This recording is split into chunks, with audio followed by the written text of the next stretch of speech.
Ici Gianna et aujourd'hui je te résume le chapitre 19 de Eat That Frog. Et le chapitre 19, il parle de comment bloquer du temps, comment diviser notre temps en blocs. Alors, si par exemple tu veux travailler et tu sais pas, tu as plein de choses à faire pendant la journée, mais tu trouves que tu n'as pas le temps et tu fais n'importe quoi en même temps.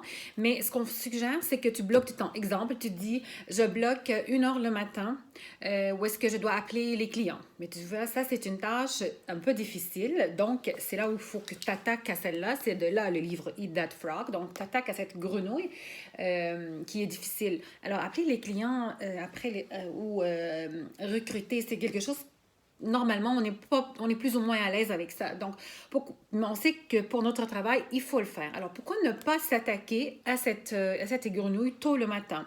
Alors, tu dis, exemple, de 10 à 11, j'appelle les clients. Et c'est fini après. Donc, tu t'es débarrassé de cette tâche-là et elle ne t'accompagne pas toute la journée. Par exemple, aussi, si tu lis un livre, tu peux dire que je bloque 15 minutes le soir pour que je puisse lire mon livre. Alors, ces 15 minutes-là, il faut que ça soit sacré. Il faut que tu crées cette habitude-là, que tu bloques le 15 minutes pour lire ton livre. Donc, tu fais des blocs comme ça pour que tu puisses avancer. Si tu as la difficulté à bloquer, mais tu peux utiliser ce qu'on appelle en anglais time planner, mais ou bien un agenda, Google Agenda, il y en a, ou bien si tu es plus papier, tu achètes un agenda papier et tu organises ton temps. La clé pour réussir cette méthode, c'est de t'organiser une journée d'avance.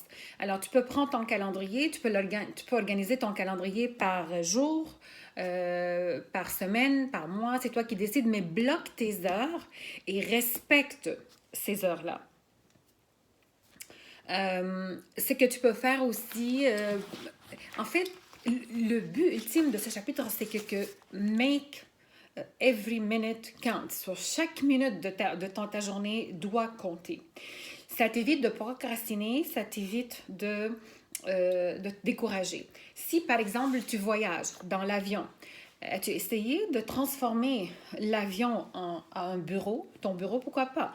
Et surtout maintenant qu'on a accès sur Internet, dans l'avion. Moi, je me rappelle, en revenant du Portugal, j'ai pris accès à l'Internet et c'est incroyable le travail que j'ai réalisé dans l'avion, que ça m'aurait pris ici peut-être 3-4 heures, mais c'est 3-4 heures, je vais pouvoir avancer sur d'autres choses, mais dans l'avion, je suis assise, je ne fais rien.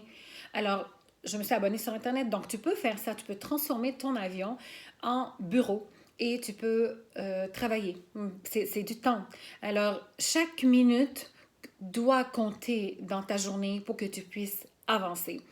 Alors, donc, je récapitule, bloque du temps et dis-toi, mais il faut que tu planifies à l'avance. Dis-toi que de telle heure à telle heure, je fais ce travail et c'est fini, j'en parle plus. Et tu peux utiliser un agenda ou aussi tu peux utiliser n'importe quelle minute dans ta journée pour avancer. Pour que cette méthode réussisse, il faut que tu sois discipliné, puis il faut vraiment que tu développes cette habitude-là pour que ton cerveau comprenne que c'est comme ça que tu fonctionnes maintenant. Et voilà, ceci résume donc le chapitre 19. Bye!